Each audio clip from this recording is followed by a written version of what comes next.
Good morning, everyone, and thank you for being here. We are going to talk today about coping with grief during the holidays, and we're going to give you strategies for healing and hope. And we have two speakers with us today. Both are transition life consultants in TLC services. Joan Miles Lowitt is a licensed clinical social worker, and Shirley Summers has a BS in education. And we are really pleased to have both of them here with us today. So with that, I'm going to turn it over to Joan. Good morning. Thank you for zooming in. It is my pleasure to speak with you. As Bonnie said, I'm a licensed clinical social worker here in Florida and my home state of New York. I am here this morning with my professional colleague, Shirley Summers. We have both been widowed. We both grieve. The timing of this presentation is quite appropriate. Thanksgiving is in 2 weeks. Christmas, Hanukkah, Kwanzaa, New Year's following soon after. It's supposed to be the best time of the year. But when you're grieving, sometimes it doesn't feel like that. For me, this time of the year is even more difficult. In 7 days, it will be the 8th anniversary of my husband's passing. That means 8 years, 8 holiday seasons, and I still grieve. Our hope is to offer you some interventions to help you or to help you help someone else deal with the process of including grief into this time of the year. Who doesn't like good food, gatherings, presents, even snow? But they don't feel the same when you're grieving. Holidays trigger memories of happier times, times before loss. Grief, we know, is a process and it can take a long time as we move through different stages, starting with shock, denial, anger, bargaining, depression, acceptance, and hopefully in time, integration of the loss into your new life. We have to allow ourselves to feel all human emotions. Some are extremely painful. Mourning is the outward expression of grief. It is a normal, natural reaction to loss.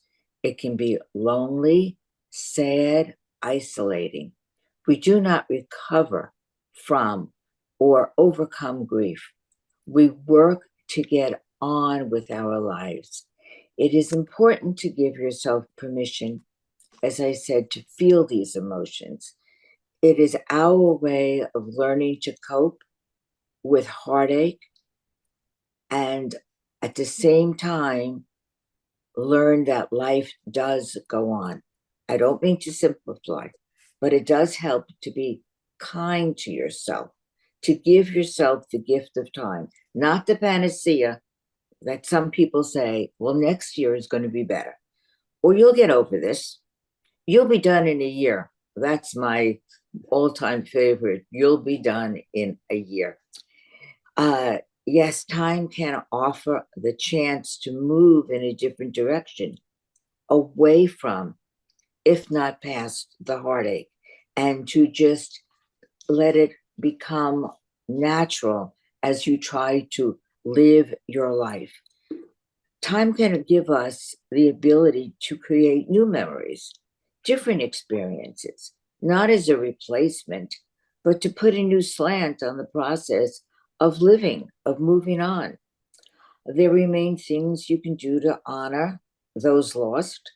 Light a candle on the date of remembrance, plant a tree, buy flowers, go to the grave, have a mass set, make a donation in their name, come from a place of love, from in your heart, where you're now moving outside yourself. Although not easily done, give yourself permission to enjoy again. Trying not to feel guilty. How dare I go and have a good time when my special one is no longer here, no longer can enjoy. This does not take away from your loss, but maybe it gives you a breather. Supposedly during holidays, we're to put grief on a shelf, like the elf, taken down once the tree is gone, the menorah safely stored till next year, the last goodies devoured. Sounds very simple, but grief cannot be put on hold, and it can have major input on the holidays. Here are some ways to make the holidays maybe a bit more tolerable. Don't be ashamed to ask for help, whether it's carrying physical carrying physical bundles from the supermarket. I know I can't carry 4 2-liter size soda bottles anymore at the same time. I need help during that. Or dealing with the weighty emotional burdens. It's not uncommon to be exhausted when dealing with grief. We know about psychic energy, we know about physical energy. You get a good night's sleep, you hopefully are renewed, refreshed, and in the morning you feel better.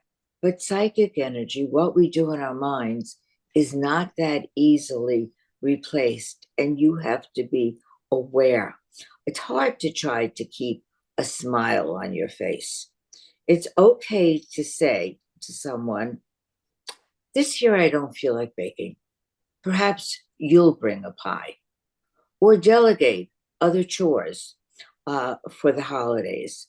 If it's really a difficult time, there's always the option of what TLC offers to seek out emotional counsel, a professional mental health worker, a support group.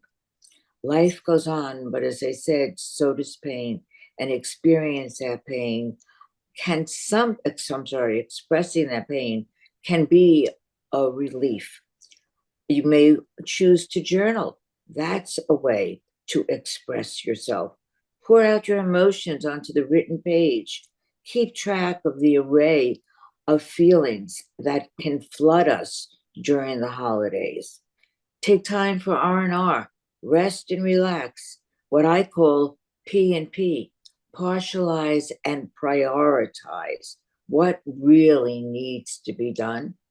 What could you put aside? Take care of yourself, spoil yourself, get a massage, a manicure, a pedicure. Listen to your body. Go with what your body is telling you. Maybe do some physical exercise, even if it's just yoga, tai chi. Sit and meditate, do breath work. How about listening to some nice music? Watch a funny movie. Practice what's popular today, mindfulness, and always try to maintain a healthy diet. We know that sometimes the more sugar we take in or the more alcohol we take in, that can have a negative impact too. Lower your expectations of yourself. You are no longer the person you were before your loss. It's important to remember others are not mind readers. Let them know what it is that you need. I continue to be amazed at how many Americans have difficulty giving people the time, the space to grieve. Imagine in today's business world, an average bereavement leave in this country is still only 3 days. Hurry up, get it over with, come back, be who you were before, as though nothing happened. Perhaps later Marie will share something with you that she shared with me last night about somebody who had a recent loss. Being told, here's what you need to do, here's where you need to go.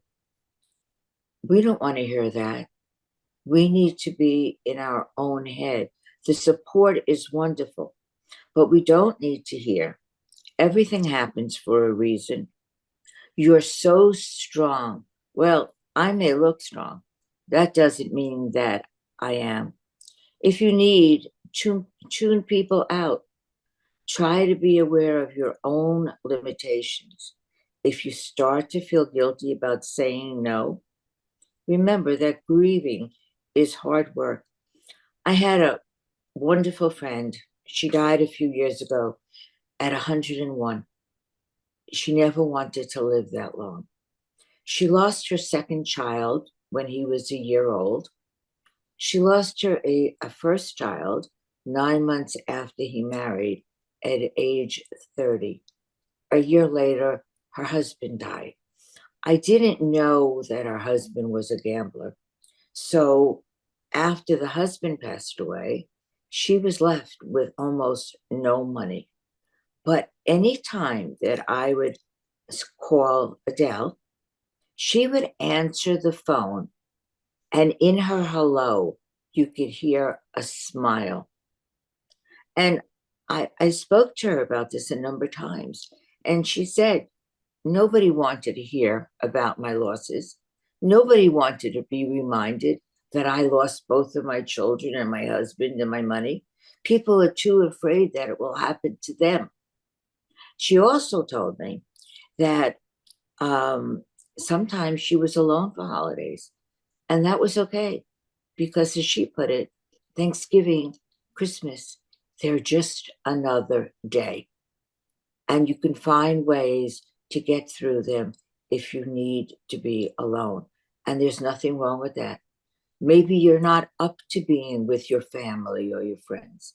Maybe you just want to stay home and read, watch television. Maybe you want to volunteer, go outside yourself and the family, volunteer at a soup kitchen, a shelter.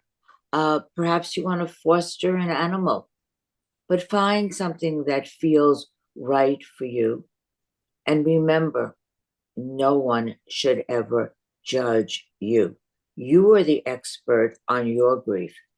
It's okay to acknowledge that holidays may never be the same. Be prepared to be anxious. Be open to blend the old and the new. No one says you have to stop. The person died, so you can no longer do what you used to do. But now you'll be perhaps adding some new ways, some different ways to enjoy. And if you're not ready, that's okay too. Perhaps write what we call an unsent letter to your loved one, expressing what you are feeling at that moment. Put it away. Put it away for a year or two. Maybe when you take it out and read it again, maybe, hopefully, there will be a change in how you're doing. Cry, laugh, change your mind. Change your mind 3 times in a minute. It's okay. Perhaps next year will be a different ball game. I do want to interject something I read. I'm sure we all remember our Superman, Christopher Reeves, who died. It's about 20 years now. He died when his young son, Will, was 3 years old. Oh, no, he had the accident that paralyzed him from the neck down when Will was 3 years old. Soon after the accident, Chris told his mother that he didn't want to live that way. His wife, Dana, who became his primary caregiver, said she would abide by any decision he would make. And we know he did choose to live. He died 8 years after the accident. His son, Will, was 11. Unfortunately, the fates were not yet done with the cruelty this family was to endure. 10 months after Chris's passing, his lovely wife, Dana, was diagnosed with end-stage lung cancer, having never smoked. A year later, she was gone. By age 13, Will Reeve was an orphan. Now, at age 31, he has been quoted to say, "Grief is permanent. The most important element of grief process is healing. You can heal by honoring the people you've lost in the way you live your life." which I thought was lovely. I would like to read you a prayer for bad days. Be with me, God. I feel so lost. I can't seem to escape the dark cloud that is hanging over me today. Help me, God. Give me strength to combat despair and fear. Show me how to put my pain into perspective. Teach me to have faith in the new day that is coming. Thank you, God, for today's blessings, for tomorrow's hope, and for your abiding love. Amen. Thank you for your attention. Happy or not happy holidays, whatever you may choose. I now give you over to Shirley Summers, who will elaborate on certain points I made and offer her own view. Good morning. Thank you, Joan. Like Joan, I'm a New Yorker, originally from Long Island. I've been honored to be a part of TLC for over a year. This year I have co-facilitated 4 groups. The first 2 groups were titled Moving Through Grief and Loss, which addressed loss of a partner or spouse, child, or sibling. We provided many tools, activities, and engaging discussions regarding the healing process. The next 2 groups are new to TLC and is titled Rediscovering Yourself After Losing a Spouse or Partner. We provided tools, discussions regarding the most challenging parts of being alone after a loss, how to rediscover forgotten sources of joy, and addresses such issues as being alone versus loneliness. I am hoping Rediscover will become a series in the future. I moved to the Villages 6 years ago. 4 years ago, my husband of 38 years died suddenly. We had no children and my family is all in New York. My family support totally fell apart as my only sibling, my sister and her husband, died a year ago. From all these horrific losses, I continue to learn new ways to adjust to the holidays being solo. We are constantly reminded by the media and the stores that the holidays are the best time of the year. I was shocked when my favorite Sirius XM oldie station changed on Halloween to Christmas music. Turkey recipes are appearing daily on Facebook, and images of loving family gatherings are bombarding us on our best friend cable TV. What if all the media chatter is giving you unsettling thoughts on how do I survive the holidays after our loss? We know our experience will be different. Many of us embrace the excitement of this time of the year because we were with loved ones, and that brought us so much joy. Has anyone fantasized sleeping right through the holidays and waking up January 1st? If you registered for this group, then you already acknowledge that since your loss, the holidays will be celebrated in a different way. And during this discussion on Zoom, we will be asking you a few questions that I'll give you in advance so that you have time to think about your responses. Please keep in mind that we need to share the airtime with others that would like to talk. So if you'd like to jot down some of these questions and then we'll discuss them. The first question, have you made a plan on how you're going to spend the holidays? Number 2, are you doing anything differently now that you're solo? And lastly, how can you make the memory of your loved one present at the holidays? So at this point, we're going to open up the Zoom to discussion.